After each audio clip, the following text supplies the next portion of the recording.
तो क्या आपने कभी सोचा है कि क्यों ये बेहया प्लेयर्स हमेशा गुड लाइक के पीछे पड़े रहते हैं? क्या इसके पीछे कोई बदले की भावना तो नहीं है, या फिर ये सिर्फ एक कोइंसिडेंस है?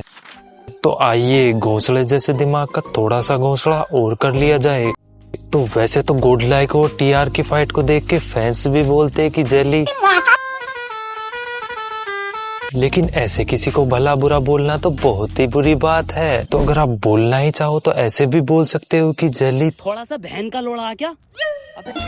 अरे मैं तो मजाक कर रहा हूँ दोस्तों। तो आ जाओ अब बात कर लेते हैं चैप्टर 1 की। तो बीजीएमआई की इस बेदर्दी लॉबी में गोड लाइक के अलावा और भी तो प्लेयर्स होते हैं, तो फिर इन रंडवों को गोड लाइक की पेटी चाटने में ही क्यों मजा आता है? तो इसके पीछे मेनली 2 रीजन है, जिसमें सबसे पहला रीजन आता है जेली और जोनाथन की वो नोटी प्रेम कहानी। तो देखो एक समय की बात है जब जेली कभी गोड लाइक का हिस्सा हुआ करते थे। तो उस टाइम जेली और जोनाथन ने काली काली रातों में बाहों से बाहें मिलाकर हम साथ साथ है को भी इतनी बार देखा था कि एक बार को तो सलमान खान और इन बहन जी को भी शर्म आ जाए। और इन्हीं सब कारणों की वजह से जेली और जोनाथन की जेजे वाली जोड़ी में प्यार कुछ ज्यादा ही गहरा हो रहा था। लेकिन आपने एक कहावत तो सुनी ही होगी कि 2 प्यार करने वालों के बीच तीसरा तो आ ही जाता है।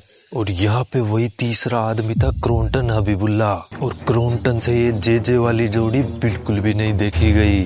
और इसी जलन के चलते क्रोंटन ने जेली को गुड लाइक से भी निकाल दिया। लेकिन जेली को दुख इस बात का नहीं था कि उसे गुड लाइक से निकाला गया, बल्कि उसको दुख इस बात का था कि उसको जोनाथन ने एक बार भी मुड़ के नहीं देखा। और इसी के कारण पैदा हुई वो बदले की आग, वो नफरत, और इसे ही कहते हैं अनस्पिरिचुअल डेफिशिएंसी। अब आप सोच रहे होंगे ये क्या होता है? तो देखो यार वो तो मुझे भी नहीं पता, वो तो मेरे को थोड़ा सा गांड फाड़ वर्ड लग रहा था इसलिए मैंने बोल दिया।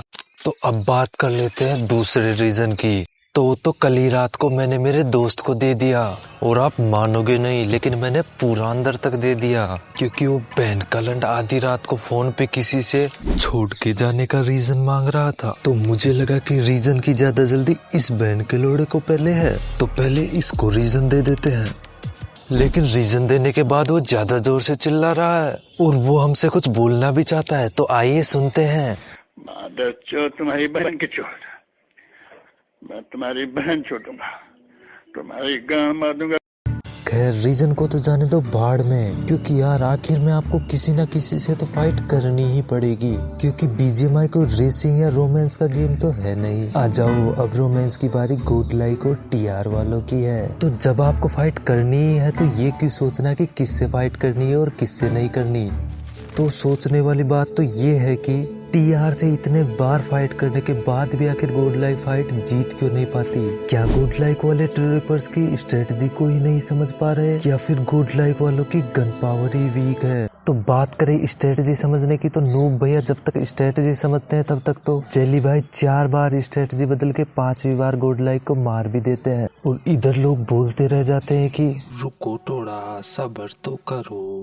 और बात करें गन पावर की, तो देखो गुड लाइक ऐसी टीम है कि मोमेंटम होता है तब तो वो किसी को भी चटके पेल देते हैं, और अगर मोमेंटम नहीं हुआ तो एक बार को तो सेंसी भाई नहीं इतने चुदे हुए प्लेयर्स भी नहीं है यार, मेरा मतलब किसी भी आंडू पांडू से 1v4 हो जाते हैं। और बात करें मोमेंटम की, तो ऑफिशियल टूर्नामेंट में गुड लाइक और मोमेंटम का तो 36 का आंकड़ा रहता है। और बात करें ऑफिशियल टूर्नामेंट की, तो मुझे फाइट लेने से ज्यादा तो ये लोग गाड़ियों में बैठे हुए दिख जाते हैं। लेकिन ये बेचारे भी क्या ही करे जब जोन ही नहीं बने। नहीं मैं तो हर मैच यही देखता हूँ कि एक बार जोन जाके पहुंचे तब तक जोन कट जाता है, फिर अगले जोन जाके पहुंचे तब तक अगला जोन भी कट जाता है, और फिर ऐसे ही 1-2 जोन के बाद तो जेली भाई जैसे लोग पप्पियां देने आ ही जाते हैं। और इन्हीं की पप्पियां लेते लेते हमने इस बार राउंड 4 की और पप्पी ले ली। और आपको तो पता ही है कि राउंड 4 में आने वाले हमारे प्यारे अंडरगोड्स, और आपको तो पता ही है कि अंडरगोड्स कैसे कैसे 1v4 कर देते हैं। तो थोड़ी सी दुआ करना कि हमारी टीम को बख्श दे। बाकी तो हम आपसे मिलने आते रहेंगे ऐसे ही वीडियोस में, तो भूल मत जाना हमारा प्यार। सी यू सून दोस्तों।